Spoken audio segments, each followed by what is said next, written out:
Hello friends, welcome in the perfect physio tutorial YouTube channel. मैं भुवनेश्वर और आपके लिए लेकर आया हूँ एक न्यू टॉपिक, स्पाइनल डिफॉर्मिटीज़। आज हम स्पाइनल डिफॉर्मिटीज़ के बारे में डिटेल में डिस्कशन करेंगे। जैसे मोस्ट कॉमनली स्पाइनल डिफॉर्मिटीज़ जो है, जैसे काइफोसिस, लॉर्डोसिस एंड स्कोलियोसिस, ये सारी डिफॉर्मिटीज़ हैं। तो आज हम काइफोसिस के बारे में डिटेल में डिस्कशन करेंगे। काइफोसिस, जैसा कि आपको पता है, ये जो बैकवर्ड कर्वेचर होता है, पोस्टीरियर कर्वेचर जो स्पाइन का होता है वो इंक्रीज हो जाता है। जैसे देखिए नॉर्मल स्पाइन है, ये देखिए काइफोटिक पास्चर आपको दिख रहा है। अब हम सबसे पहले बात करते हैं कि ये जो कर्व होते हैं, कितने कर्व होते हैं। तो जो हमारी स्पाइन है उसमें टू टाइप्स के कर्व होते हैं। एक प्राइमरी कर्व होता है जो हमारे बर्थ से होता है, जन्म से होता है, और जो सेकेंडरी कर्व होता है वो हमारे जन्म के बाद डेवलप होता है। तो प्राइमरी कर्व को हम पोस्टीरियर कर्व के नाम से भी जानते हैं, सेकेंडरी कर्व को हम एंटीरियर कर्व के नाम से भी जानते हैं। कहीं कहीं पर आपको लॉर्डोटिक कर्व, काइफोसिस कर्व भी मिलेगा, पर वो जो है काइफोसिस लॉर्डोसिस एक कंडीशन है, डिफॉर्मिटीज है, ना कि कर्व है। हाँ, बोलते हैं वो भी नाम है, पर मेन जो नाम है एंटीरियर कर्व या पोस्टीरियर कर्व होता है। तो हम देखते हैं एंटीरियर कर्व, पोस्टीरियर कर्व के बारे में थोड़ा सा, फिर काइफोसिस के बारे में डिटेल में डिस्कशन करते हैं। तो अगर सबसे पहले हम प्राइमरी कर्व के बारे में बात करें, तो जो हमारा प्राइमरी कर्व होता है, तो फर्स्ट टू डेवलप, सबसे पहले डेवलप होता है, लार्जेस्ट कर्व है, स्ट्रक्चरल कर्व है, not correctable with ipsilateral bending. Ipsilateral bending से हम इसे करेक्ट नहीं कर सकते। साथ ही साथ वर्टिब्रल मार्फोसिक्स चेंजेस जो इसमें है, बेजिंग हो सकता है, मेनी प्रोग्रेशन हो सकता है, और ये यूजुअली जो होता है हमारा less than r is equal to 25 degree होता है। सेकेंडरी कर्व की बात करें तो कंपनसेटरी कर्व है, मींस जो प्राइमरी कर्व है उसको कंपनसेट करने के लिए, मेंटेन करने के लिए डेवलप होता है। साथ ही साथ स्मॉलर होता है in compare to primary curve, और ये नॉन स्ट्रक्चरल कर्व है। साथ ही साथ करेक्टेबल विद इप्सिलेटरल बेंडिंग से इसे हम करेक्ट कर सकते हैं।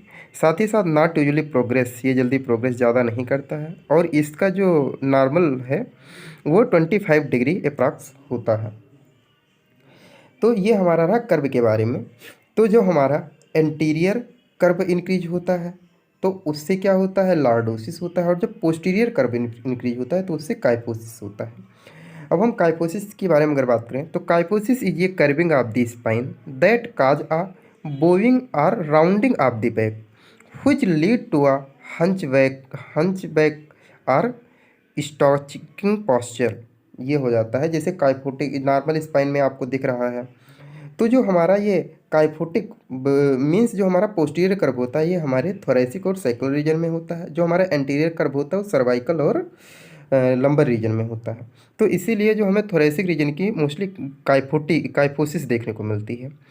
तो ये हमारा है काइफोसिस, मीन्स इसमें बैकवर्ड जो कर्वेचर है हमारा वो इंक्रीज होता है। अब अगर हम बात करें क्या क्या रीजन हो सकते हैं काइफोसिस के, तो हैबिचुअल बैड पॉस्चर की वजह से हो सकता है, अगर किसी को आर्थराइटिस की प्रॉब्लम है तो हो सकता है, रूमेटिज्म की प्रॉब्लम है तो हो सकता है, लंग्स डिजीज, लंग्स एफेक्शन है, इन्फेक्शन है तो वजह से हो सकता है, न्यूरोमस्कुलर वीकनेस है, मसल्स वीक है तो भी हो सकता है, degeneration of vertebral bodies and disc, इसकी वजह से भी हो सकता है। साथ ही साथ अगर वर्टिब्रल टीबी है तो भी हो सकता है, और साथ ही साथ जैसे पार्ट्स स्पाइन है ना, वो भी हो सकता है। एनकाइलोजिंग स्पॉन्डिलाइटिस की वजह से, एक सुअर्समैन डिजीज है उसकी वजह से, कंजाइटल नैमलिज, ये सारे रीजन्स हो सकते हैं हमारे किसके, काइफोसिस के। अब हम अगर टाइप्स की बात करें काइफोसिस की, काइफोसिस कितने टाइप्स के होते हैं, तो मेनली अगर हम देखें तो काइफोसिस हमारा जो है मेन 3 टाइप्स का होता है। एक होता है पास्चरल काइफोसिस, दूसरा होता है कंजेनाइटल काइफोसिस, और तीसरा होता है सुअर्समैन काइफोसिस। तो काइफोसिस जैसे कि हमने बताया पोस्टीरियर कर्व जो है इंक्रीज होता है, मोस्टली थोरेसिक रीजन में हमें देखने को मिलता है। तो जैसे ये देखिए नॉर्मल आपको दिख रहा है, सुअर्समैन काइफोसिस ये आपको देखने को मिल रहा है। ये अगर ये देखें तो हिप फ्लेक्शन कॉन्ट्रैक्चर की वजह से डेवलप हो रहा है, ये न्यूरोमस्कुलर डिसऑर्डर की वजह से हो रहा है, ये मस्कुलर डिस्ट्रॉफी की वजह से हो रहा है। अब एक एक करके हम देखते हैं। सबसे पहले अगर हम पॉस्चरल काइफोसिस की बात करें तो ये सबसे ज़्यादा कॉमन हमें देखने को मिलता है, क्योंकि आजकल जो हर व्यक्ति जो है पॉस्चर किसी का सही नहीं होता है। मोस्टली लोग जो है अपने रिलैक्स मतलब अपने आराम के लिए अलग अलग पॉस्चर में बैठते हैं, इस वजह से ऐसा होता है। मोस्ट कॉमनली जो है हमें फीमेल्स मीन्स गर्ल्स में देखने को मिलता है एडोलसेंट एज में। साथ ही साथ it is caused by poor posture and weakening of the muscle ligament in the back, means paraspinous muscle से उसकी वीकनेस की वजह से लिगामेंट और मसल्स की लिगामेंट वो मतलब में वीकनेस की वजह से देखने को मिलता है। साथ ही साथ the vertebra are typically placed in postural kyphosis. It is progressively get worse with time, और धीरे धीरे टाइम के साथ ये वर्स कंडीशन इसकी होती रहती है। These people will have symptoms of pain and muscle fatigue, और ऐसे पीपल में सिम्टम्स जो हमें देखने को मिलते हैं मेन पेन और मसल्स फटीक जो है हमें मिलता है देखने को। अगर हम स्वर्ट्समैन काइफोसिस की बात करें तो स्वर्ट्समैन काइफोसिस में क्या होता है, it is also first notice during adolescence period में पहली बार नोटिस होता है। It is a result of structural deformities की वजह से होता है। It is commonly develop with scoliosis, ये स्कोलियोसिस के साथ जो है डेवलप होता है। Reason are not well understood, और इसका जो रीजन है वो वेल अंडरस्टूड नहीं है, मीन्स इडियोपैथिक हम बोल सकते हैं। जो हमारी कंजेनाइटल काइफोसिस होती है, it is the least common type of abnormal kyphosis, ये बहुत मतलब कम लोगों में देखने को मिलता है। It is caused by abnormal development of the vertebral prior to birth, मतलब वर्टिब्रा अगर एबनॉर्मल डेवलप है तो इसकी वजह से हो सकता है। Occurs due to fusion of many vertebra together, इसकी वजह से हो सकता है। जैसे फेल्योर ऑफ फॉर्मेशन, जैसा कि आपको दिख रहा है, इसकी वजह से हो सकता है। ये फेल्योर ऑफ सेगमेंटेशन, देखो दो चीज़ें हैं, या तो फॉर्मेशन की फेल्योर होने की वजह से भी हो सकता है, या फिर सेगमेंटेशन मतलब सेगमेंट पे जो डिवाइड होते हैं उसकी वजह से भी हो सकता है। अगर हम और इसकी इटियोलॉजी और रिस्क फैक्टर की बात करें तो it occurs at any age, ये किसी भी एज में हो सकता है। Very rare at birth, birth से मतलब बहुत रेयर होता है बर्थ के time. Postural kyphosis occurs as a result of poor posture and weakening of muscle and ligament, जैसे कि हमने पहले ही बता दिया। Congenital kyphosis occurs as a result of improper development of vertebra और fusion of vertebra, means improper development fusion की वजह से हो सकता है। तो ये चीज़ें हो सकती हैं। सिट अप स्ट्रेट, कुछ लोग स्ट्रेट नहीं बैठते हैं, उसकी वजह से भी हो सकता है। Means it is not just meaningless nagging, poor posture in childhood can lead to host of back problem down the road, means back problem आ जाती है लोगों में अगर ऐसा होता है तो।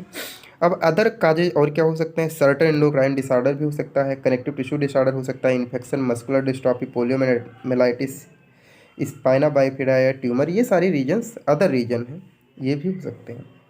अब क्लिनिकल फीचर की बात करें तो डिफ़िकल्टी इन ब्रीदिंग में प्रॉब्लम होगी अगर ऐसा हो गया है तो। साथ ही साथ जल्दी थकान महसूस होगी, बैक पेन होगा, और ये भी डिपेंड करता है किस स्टेज में है, मतलब फर्स्ट डिग्री है, सेकेंड डिग्री, थर्ड डिग्री, इसकी बेसिस पर होता है। राउंड बैक अपीयरेंस हो सकता है, टेंडरनेस एंड स्टिफनेस देखने को मिल सकता है। अब अगर डायग्नोस्टिक देखें तो हम क्या कर सकते हैं, एक्सरे कर सकते हैं देखने के लिए, एमआरआई करवा सकते हैं, और PFT means pulmonary function test करवा के देख सकते हैं। अच्छा, पीएफटी यहाँ पर क्यों रेस्पिरेटरी सिस्टम हमारा अफेक्टेड होता है, क्योंकि जैसा कि आपको पता है जितनी हमारी वर्टिब्रीज ये रिप्स होती हैं वो हमारे थोरेसिक रीजन से मोस्टली अटैच होती हैं, इस वजह से। अब अगर मैनेजमेंट की या ट्रीटमेंट की बात करें तो treatment depend upon the cause of disorder, किस वजह से हुआ है, कौन सी टाइप की काइफोसिस है, उसके बेसिस पर हम ट्रीटमेंट देते हैं। जैसे कंजेनाइटल काइफोसिस अगर है तो करेक्टिव सर्जरी ही रिक्वायर्ड है अर्ली एज में। अगर स्वर्ट्समैन डिसऑर्डर की वजह से हुआ है तो treated with brace and physical therapy, और kyphosis caused by tumor need surgical correction, अगर ट्यूमर की वजह से हुआ है तो सर्जिकल करेक्शन, कंजेनाइटल है तो करेक्टिव सर्जरी करेंगे, और अगर स्वर्ट्समैन डिजीज की वजह से हुआ है तो फिजिकल थेरेपी और ब्रेस की वजह से करेंगे। अब फिजिकल थेरेपी में हम क्या करते हैं उसके बारे में देखते हैं।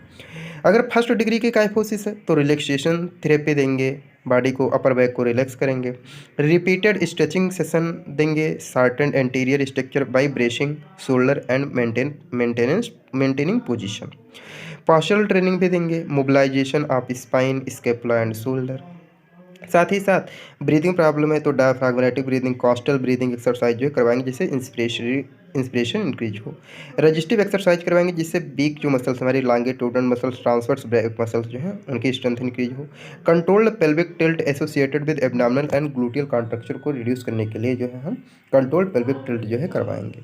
साथ ही साथ अगर सेकंड डिग्री का है तो मिल वाकी ब्रेस का यूज करते हैं विद पैड के साथ। Exercise to improve mobility and respiration to reduce overall impact of deformity, तो इसमें ब्रीदिंग एक्सरसाइज भी करवा सकते हैं और मोबिलिटी एक्सरसाइज भी हम करवा सकते हैं।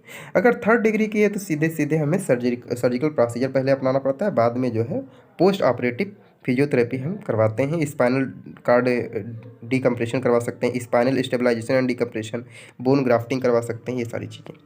तो जैसा कि आपको ब्रेश और ये सारी चीज़ें दिख रही हैं ये।